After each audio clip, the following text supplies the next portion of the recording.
In this town, talent is the bait and addiction is the hook. A veteran Hollywood producer once whispered to me in a dimly lit bar on Sunset Boulevard, "The brightest stars often cast the darkest shadows." Welcome to Behind the Fame, where we dive deep into Hollywood's darkest corners. Today, we're pulling back the velvet curtain on Tinseltown's most haunting addiction stories. From the chemical crucifixion of Elvis Presley to the pharmaceutical possession of Judy Garland, these aren't just tales of addiction. They're autopsies of dreams devoured by fame's insatiable appetite. Buckle up, truth seekers. This isn't your typical Hollywood story. This is a descent into the industry's glittering graveyard where stars don't just fade, they explode. 1. Charlie Sheen, Hollywood's most expensive train wreck. He wasn't an addict. He was a force of nature determined to destroy itself. Charlie's personal assistant of 8 years revealed with haunted eyes. And Hollywood watched, mesmerized, as their golden boy transformed into a raging demon. The descent began like a Greek tragedy. The son of acting royalty, Martin Sheen, blessed with charm and talent, commanding $1.8 million per episode on 2.5 Men. But beneath that winning smile lurked a monster with an insatiable appetite. The cocaine wasn't just a drug for him, a former dealer confessed. It was fuel for his madness. In his infamous 2011 meltdown, Sheen didn't just crash. He exploded in a spectacular display of public insanity. Tiger blood and winning became the battle cries of a man who had completely lost touch with reality. He would spend $200,000 a week on drugs, revealed a former live-in girlfriend who fled his mansion in terror. The scariest part wasn't the drugs. It was watching someone deliberately burn their life to the ground while laughing about it. Like a demonic conductor, Sheen orchestrated his own downfall with porn stars, violence, and enough cocaine to sink a cartel. The industry that once worshipped him turned away in disgust. He didn't just burn bridges, his former manager noted bitterly. He nuked them from orbit. From television's highest-paid actor to a cautionary tale, Sheen's trajectory left a trail of restraining orders, HIV scandals, and $100 million in squandered fortune. By 2017, the man who once proclaimed, "I am on a drug called Charlie Sheen," had become a hollow shell of his former glory. It wasn't addiction that destroyed Charlie, a childhood friend observed. It was his absolute conviction that he was invincible. The drugs just proved him wrong. Should I continue with the dark details of each remaining Hollywood vice addict? Each story gets progressively more tragic as we descend into the industry's drug-fueled underbelly. 2. Judy Garland, Hollywood's little laboratory rat. She was a canary in a gilded cage, force-fed poison until she sang her last note, her daughter Liza Minnelli revealed, tears streaming down her face. And like all beautiful caged birds, her song would end far too soon. Little Frances Gumm wasn't just MGM's rising star. She was their first chemical experiment. The studio executives, like twisted scientists, injected their precious specimen with a cocktail of uppers and downers before she even understood what pills were. They weren't nurturing a talent, her childhood co-star whispered in horror. They were breeding an addict in a petri dish. Like a puppet master pulling toxic strings, MGM orchestrated every aspect of their teenage cash cow's existence. 4 amphetamines for breakfast, barbiturates for bedtime. That was her daily bread, a former studio doctor confessed, the guilt still haunting his eyes decades later. But the monster's appetite wasn't satisfied with just controlling her waking hours. They would stand guard outside her dressing room while she slept, a stagehand revealed, not to protect her, but to make sure the drugs kicked in on schedule. The studio had transformed Dorothy's Yellow Brick Road into a highway of pills, each one leading deeper into the abyss. By her 20s, the once vibrant butterfly had become a trembling moth, desperately fluttering between addiction and artistry. "Watch her in A Star is Born," a former co-star noted bitterly. That wasn't acting. That was a cry for help from someone who'd been Hollywood's lab rat since childhood. The final curtain fell in a London bathroom, where the industry's youngest drug experiment was found cold and lifeless at 47. Hollywood didn't just kill Judy Garland, her last husband declared. They dissected her soul, one pill at a time. 3. Marilyn Monroe, Hollywood's porcelain sacrifice. She wasn't just a star. She was a sacrificial lamb dressed in diamonds and desire. Her makeup artist whispered through trembling lips decades later. And like all perfect sacrifices, her blood would eventually stain Hollywood's golden altar. The transformation of Norma Jean into Marilyn wasn't just a makeover. It was an exorcism. Like a demonic ritual, the studio stripped away her soul piece by piece, replacing it with a hollow shell of platinum blonde perfection. They didn't want a woman, her first photographer revealed with haunting clarity. They wanted a beautiful mannequin they could pose and poison at will.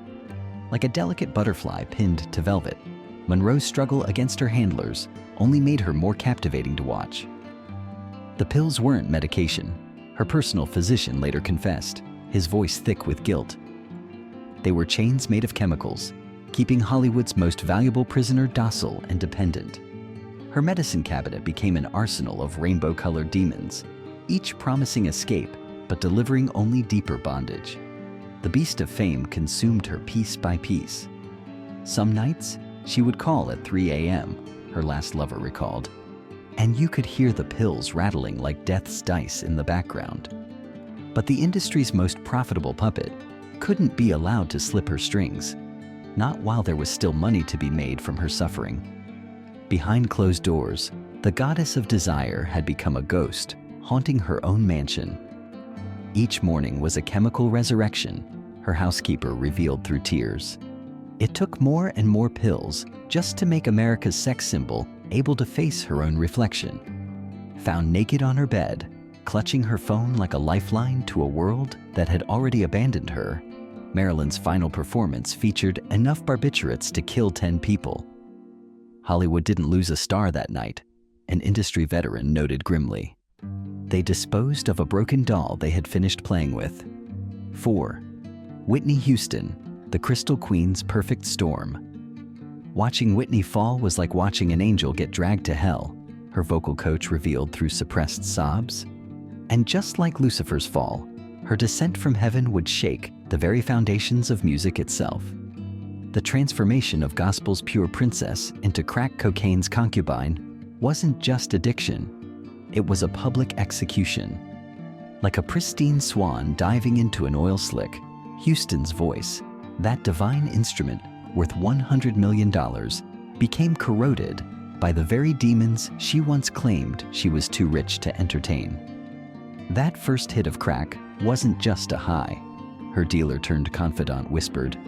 It was the kiss of death wearing chemical lipstick. Bobby Brown wasn't just her husband.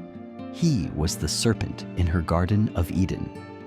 Their $100 million mansion transformed into what servants fearfully dubbed the Crystal Palace. They weren't living there, a former housemaid revealed, trembling at the memory. They were conducting a symphony of self-destruction, with crack pipes as their instruments. The beast of addiction feasted on her talent first. Each performance became a Russian roulette, her tour manager confessed. Would they see the Queen of Pop, or would they witness a crack-ravaged zombie attempting to remember lyrics? The voice that once soared through "I will always love you" had become a raspy whisper, each note stained with the residue of her poison choices. Behind the bathroom doors of luxury hotels, America's vocal treasure had become a ghost of her former glory. She would lock herself away for days, a former assistant revealed, emerging only when the crystal demon demanded more tribute. The woman who once commanded $10 million per show was now pawning jewelry for her next hit. Found face down in a Beverly Hilton bathtub, with cocaine still coursing through her veins, Whitney's final performance was a tragic echo of what awaited her daughter 2 years later. 5. Amy Winehouse, the jazz devil's dark bride. She had the voice of a jazz angel and the appetite of a demon, her producer confessed, hands shaking at the memory. And like all unholy unions, This marriage of heaven and hell could only end in tragedy. The metamorphosis of North London's jazz prodigy into Camden's most infamous junkie wasn't just a fall from grace. It was a ritual sacrifice to the gods of self-destruction. Like a moth drawn to a flame, Winehouse danced with her demons in plain sight, her beehived silhouette becoming an icon of beautiful decay. The heroine wasn't her enemy, her dealer revealed with chilling calm. It was her lover, and she was faithful until death. Blake Fielder Civil wasn't just her husband. He was the architect of her annihilation. Together, they transformed their Camden flat into what neighbors called the Carnival of Chaos. You'd hear screaming at 3 a.m., a neighbor recalled, horror still fresh in their voice. Not from pain, from the ecstasy of two people determined to destroy each other. The beast of addiction devoured her music first. Her signature voice, that smoky instrument that once purred rehab, became a slurred echo of its former glory. Each performance was like watching a car crash in slow motion, her former bandmate revealed. We never knew if we'd get Amy the artist or Amy the ghost. Camden streets. She wasn't walking anymore, a local bartender observed. She was stumbling between fixes like a broken marionette. The woman who once commanded millions was now trading songs for shots. And her final days, the Grammy-winning powerhouse had become a skeletal specter haunting Six. Heath Ledger, the Joker's last victim. He wasn't playing the Joker. The Joker was playing him, his makeup artist whispered, still haunted by those final days on set. And like all who dance too close to madness, the abyss would eventually stare back. The descent of Hollywood's golden boy into prescription pill hell wasn't just method acting gone wrong, it was possession by celluloid demons. Like Dr. Frankenstein trapped in his own laboratory, Ledger locked himself away for weeks, transforming his apartment into what his diary revealed as the Joker's madhouse. He covered the walls with twisted clown faces, his personal assistant revealed, trembling. It wasn't a home anymore. It was an asylum for one. The darkness he channeled for his art became a hungry beast that devoured its master. He couldn't sleep, his co-star remembered with horror. The Joker's laugh kept echoing in his head, so he'd swallow anything that promised silence.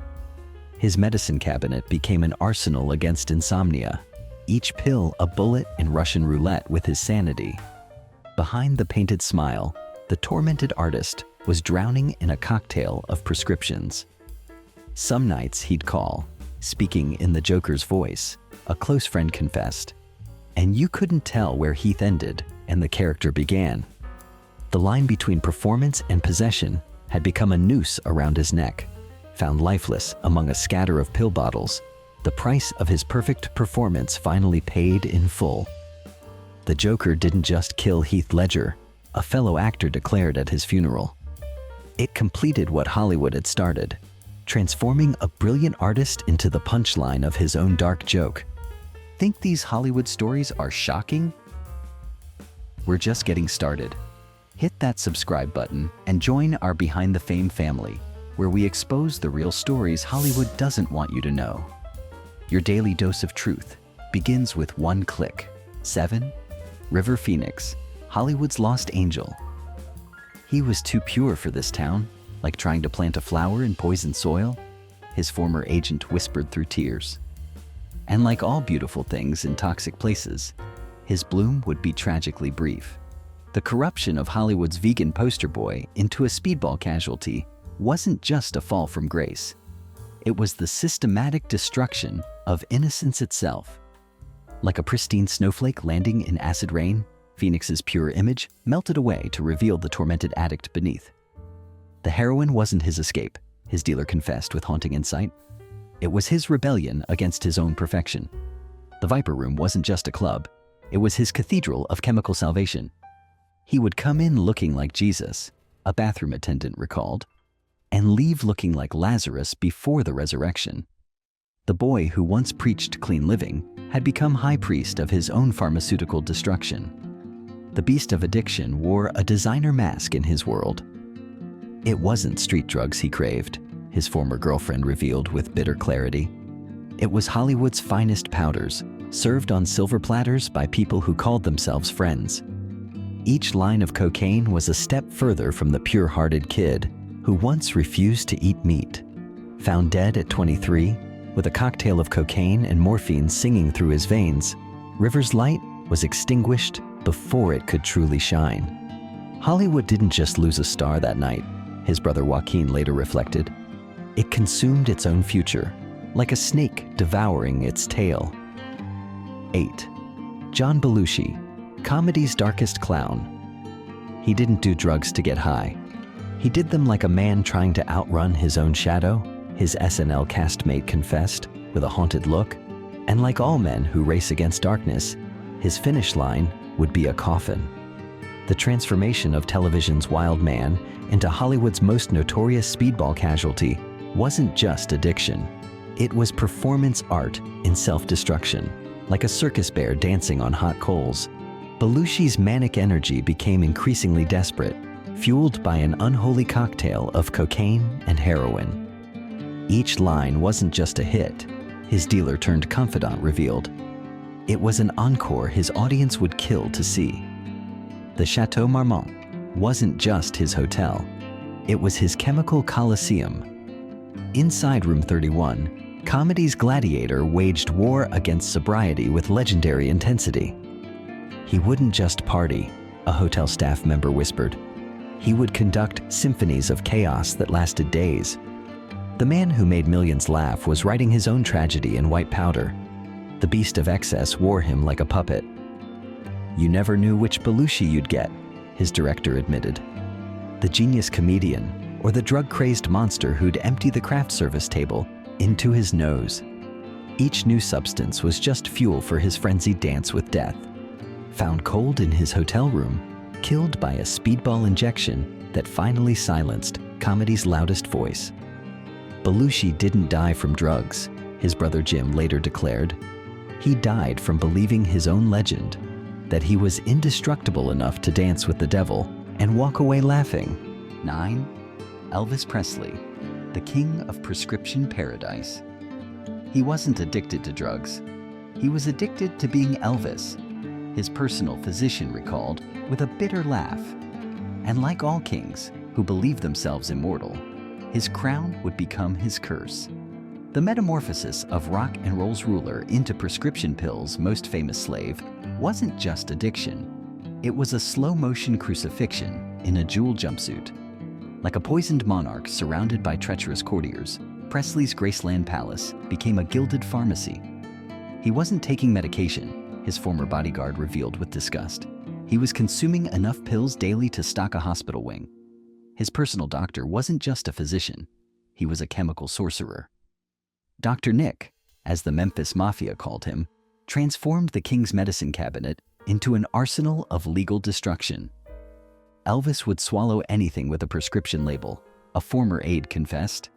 He truly believed that if a doctor gave it to him, it couldn't be dangerous. That was his fatal delusion. The beast of fame demanded its tribute in pills. His legendary appetite grew from simple diet pills to a daily cocktail that would stagger a horse. He had doctors in every major city, his road manager revealed. Each one writing prescriptions, none of them knowing about the others. It was like watching a man try to eat himself alive. Found dead on his bathroom floor, his system drowning in a flood of prescription medications, Elvis's reign ended, not with a bang, but with a pharmaceutical whimper. The king didn't die from drugs, his ex-wife Priscilla later declared. He died from believing that his crown made him immune to their poison. 10. Robert Downey Jr., Hollywood's resurrected phoenix. He wasn't just dancing with the devil. He was leading the dance straight into hell, his former probation officer recalled with a shudder. Like all great comeback stories, his descent into darkness would test just how deep rock bottom could go. The transformation of Hollywood's golden child into its most notorious junkie wasn't just addiction. It was a masterclass in self-immolation. Like a demon possessed, Downey Jr. turned his talent for acting into an art of destruction. He didn't just use drugs, his former dealer confessed with awe. He orchestrated his own downfall like a conductor leading a symphony of chaos. The 1990s weren't just his lost decade. They were his tour through all 9 circles of addiction hell.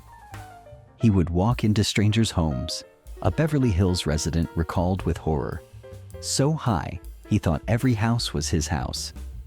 Hollywood's brightest star had become its most expensive liability, a walking chemical experiment in designer suits. The beast of addiction wore him like a second skin. Behind bars, between rehab stints, sleeping in his neighbors' children's beds, each new bottom had a trapdoor leading to something worse. We couldn't insure him for a ham sandwich, a studio executive spat. He wasn't just toxic, he was radioactive. By 2001, the man who would later become Iron Man had transformed into a human warning label. No one would touch him, his agent remembered grimly. He had become Hollywood's most talented leper.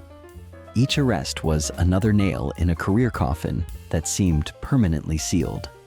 Yet, unlike our other tales of addiction, this dark prince would rise from his chemical ashes. Downey didn't just get clean, his recovery sponsor declared. He performed the impossible. He made Hollywood believe in redemption again. From a prison cell to becoming the world's highest-paid actor, his resurrection proved that sometimes, even in Hollywood's graveyard of addicts, a phoenix can rise. If these tragic tales have shown us anything, it's that fame's glamorous facade often masks a deadly undertow. Each story we've shared isn't just a cautionary tale. It's a window into the true price of stardom. Here at Behind the Fame, we're committed to exposing the raw, unvarnished truth behind Hollywood's glossy veneer. If you're hungry for more unfiltered reality, hit that subscribe button and join our community of truth seekers. Every week, we peel back another layer of Tinseltown's darker side. Remember, in Hollywood, every tragedy has its audience. Don't just be a viewer, be a witness. Subscribe now and never miss another episode of entertainment's most shocking exposés. Next week, Hollywood's deadliest love triangles, when passion turns fatal.